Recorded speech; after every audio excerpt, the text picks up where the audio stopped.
Pirang namamanwaan day nagpapugol na magbakal din mga paputok sa ibong kan mga patanid kan gobyerno kontra digdi.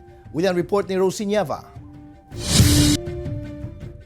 Sa ibong kanwalatuong kampanya kan mga otoridad, nalikaya na muna ang paggamit nin mga paputok, alagad kadakol pa man giraray ang mga customer na mahihiling sa mga stalls na ini sa syudad ni Naga para magbakal. Nagtutubod kaya ang ibang mga customers na parte na ini kan selebrasyon, alagad kaipuhan sa nanin dobling ingat asin magsunod sa mga panundo na pigpapautob kan mga otoridad nganing makalikay sa aksidente. Sigun sa customer na si Rinier Botor, garo nakasanayan naman ninda ang pagpapaputok tuyong bagong taon kung kaya nagbakal manggiraray siya nin kwitis na gagamiton at siya na matanga. Sigun sa iya, pigsisyerto man subuot ninda na haroy o sinda sa kwitis bago pa man magputok, nganing day sinda maaksidente. Tiglalag mi sa bote bago mi paputokon, ay suluan.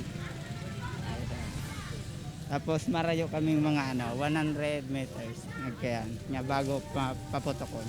Si Eufemia Largo naman, fountain subuot ang pigbakal hulita kumparar sa ibang mga paputok, mas salbado ining gamiton hulita ba kung gayong makusog. Nagbakal lang ako ng fountain since taon-taon kami nagse-celebrate. Ang gusto ko talaga yung hindi masyadong pero yun, nagpa-fountain kami. Sa ibong nalado na uugmaman subuot ang mga paratinda hulita kumpara ka na kaaging kapaskuhan, mas dakol ang nagbabakal sa indangunyan na masabat ang bagong taon. Although medyo nagmahal talaga ning sobra, na triple yung puhunan, still since part na siya kang culture kang mga Bicolano, then tinatangkilik pa din yung fireworks.